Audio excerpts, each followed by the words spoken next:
60% tal-persuni li għaddu minn proċess ta' separazzjoni jerġgħu jidħlu f'relazzjoni. Dan ħareġ minn studju li sar fl-2016 fost 2400 persuna li huma jew waħedhom jew f'relazzjoni. Studju li sar fl-2016 miċ-Ċentru Nazzjonali għar-Riċerka dwar il-Familja fi ħdan il-Fondazzjoni tal-President għall-Ġid tas-Soċjetà. Il-Professur Angela Abela fissret ir-realtà ta' din l-istatistika.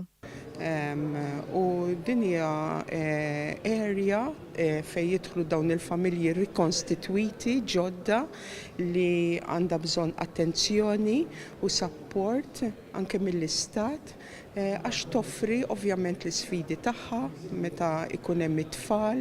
L-isfidi ta' relazzjonijiet fis-seklu 21 kienu diskussa f'konferenza mill-Fondazzjoni tal-President għall-Ġid tas-Soċjetà. Konferenza ta' jumejn fejn attendew għaliha numru ta' kelliema barranin. Kelliema li qed janalizzaw l-isfidi li ħabtu wiċċhom magħhom il-koppji li jridu jagħmlu bilanċ bejn ix-xogħol u l-ħin mal-familja. Inbidlu passi maġġel għandek sitwazzjonijiet differenti fil-waqt li pereżempju is-separazzjonijiet kibru bil-mod f'dak is-sens, però għandek ukoll diversità tal-koppji li għandna koppji issa minn orjentazzjonijiet sesswali differenti.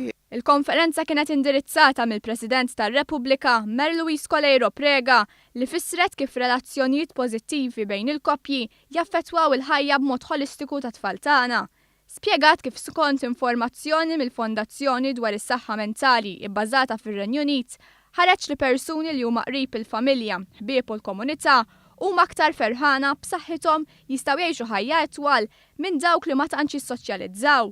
Il-President Mary Louise Coleyro Prega qalet li temmen li bħala fondazzjoni għandna nkomplu niffukaw l-attenzjoni tagħna fuq ir-relazzjonijiet tal-koppji.